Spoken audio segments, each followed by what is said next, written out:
Hi everyone, welcome back to Design News. In today's episode of Design News, we are checking out a Figma update that changes the way we use components inside Figma, a browser made for designers, developers, and product managers alike, which improves our performance and also allows us to do so much more than we can in our original browsers like Firefox or Chrome. Also, an app that allows us to add interactive 3D components and elements to our designs, websites, and applications. All this and so much more in today's episode of Design News, so make sure you watch till the end. Also, this episode of Design News was very kindly made possible by Around.co, which allows designers, developers, etc. to create things together while in a video call in a very interactive and interesting manner. More on that during the video. Alright, so the first resource is called Deploy Empathy. It is very hard for new or beginner UX designers or even pro UX designers to properly do user interviews and develop empathy for a product, for a design, etc. So Deploy Empathy is a resource that allows you to download an ebook, a very interesting set of resources, set of methods, and set of practices that will allow you to improve your user research or your UX research scenarios. You can even join their unique newsletter, which contains the rough drafts of the chapters, so you don't have to get the entire book. Also, they have enlisted all the things that you'll be learning through the book. So it's not just a little summary, it also gives you what you can achieve after you read the book. You can launch a product, you can figure out why people buy a product or get a service. All these things can be seen on their website. Go get it. Now for this next tool, I want to make a complete tutorial on this, but I want to know if you guys are interested. It's called Valkyrie, and it's one of the easiest ways to actually create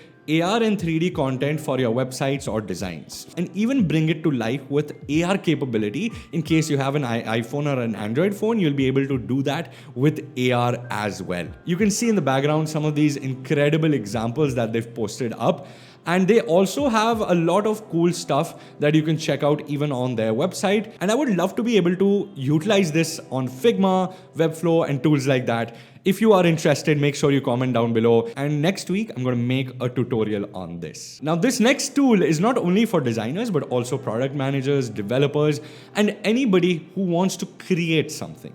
FrameStack allows you to see what are the tools that you can use to create a certain product. So in case I want to create a mobile app, it has all the possible directions I can go in. So it has Swift, Flutter, Bootstrap, Buildfire, AppGeyser. It has both no-code tools as well as fully coded tools. So for example, if you're a UI designer and you want to create motion in your designs, you can choose from any one of these: Pop Motion, Mo.js, Paper.js. All these are great examples. In case you want to build an actual application, you'll have to use a lot of these frameworks, and this will help you out creating your next big deal.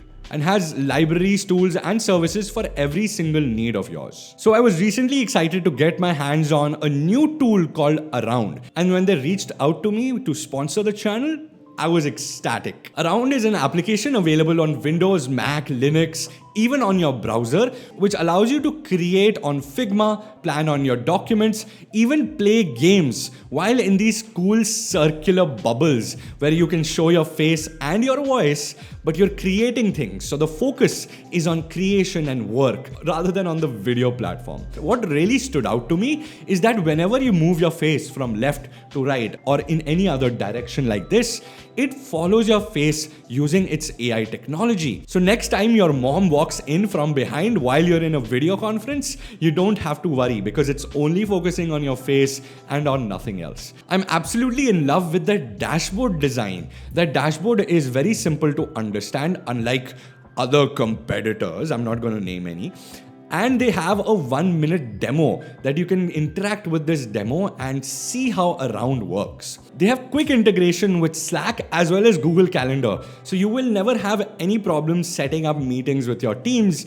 And not only that, they have a crazy good iPhone app as well as Android app. I was actually in a meeting with some of my teammates from my business, and they have things like GIF support, emoji support, animated emojis and icons that add life to your meetings. It's not only boring old you sitting on the chair, you can add reactions and GIFs, and it gets crazy sometimes. So go ahead, check around out, give it a whirl, game, design, develop, whatever you like. Alright, so now let's jump back into design news. Sigma OS sounds like a weird Figma operating system, but it's not. Sigma OS allows designers and in general anybody to power up their day through this creative new browser. What it allows you to do is have these cool tabs where you have personal work, shopping, etc. You can form these tabs on the left, and these tabs kind of seem like what you'd have on Notion or Miro, where you can switch between tabs and pages real quick.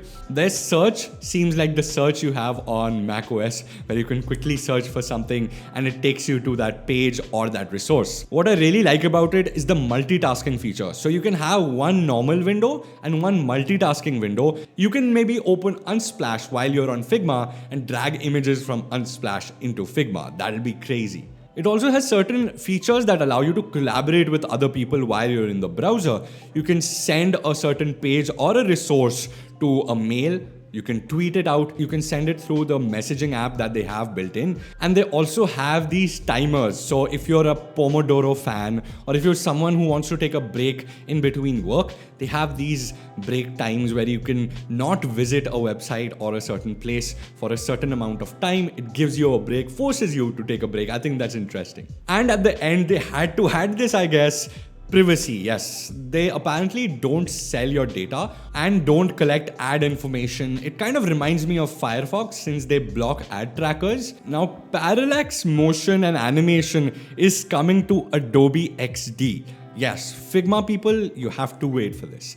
Anima app is a popular app which allows you to supercharge your XD or Figma by adding actual capabilities of animation on web, etc. And they have made it super simple to now add parallax scroll to any website without any workaround. All you need to do is select the elements you want to come in as parallax or go out as parallax, and there's this little parallax button in your Anima plugin on XD. Once you set up that, you have your direction, so which direction the image or the element should move, the scale, whether you want it to scale up or scale down, if there is any delay, the easing, if it is a ease in, ease out, anything works. And you can even have overflows. If something should be overflowing all the other elements, you can activate that as well. And voila, you have a beautiful parallax scroll that moves from top to bottom, bottom to top, and adds actual parallax scroll to your Adobe XD prototypes now. I was really jealous because I've started to use Figma a lot, and I wish this comes to Figma real quick because we need it. Now, Figma came up with component updates, which kind of moved the design industry a little bit because they're finally doing components easier and in the right direction. So first of all, you can now actually move components between project to project or page to page without having to create any links or having any links between each other. And now it's rather seamless. And not much changes when it comes to updating components across projects.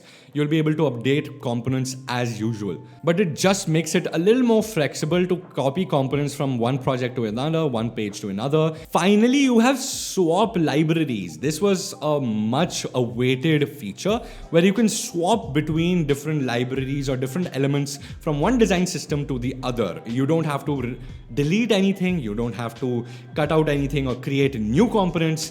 Everything can just quickly get swapped, and as you can see, it's pretty seamless. And finally, just like a quick search toggle where you press Command P or Control P to bring up quick search, you finally now have Shift I, which brings up this component window. And a very neat way to display components as a grid. You can just drag and drop whenever you like.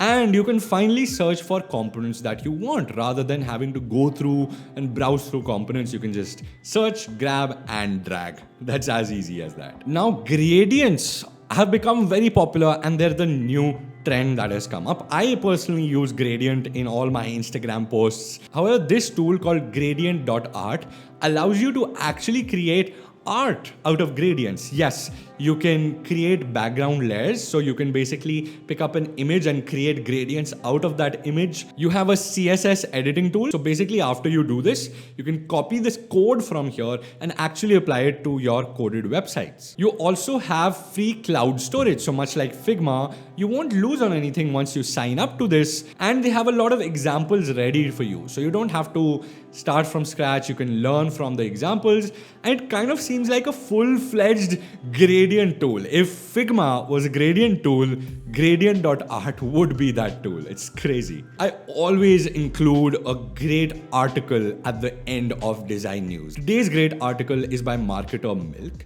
and what they've done is that they've compared all the brilliant no-code web design tools like Webflow, Editor X, Elementor, all these competitors they've brought into one space, compared them on the basis of their key features, their pros and cons, what you should use as a designer or as a developer. And some of these I've never even heard of. I hope you enjoyed today's video. Special shout out to Around for reaching out. If you want to download Around, go to the download link in my description. Of course, if you want to stay updated, make sure you subscribe to the channel and also click on the bell icon. Otherwise, you're going to miss out and you're going to complain later. So what's the point? Also hit the like button if you did like the video. I'll see you every Monday and Thursday, same time, same place. Until next time, God bless.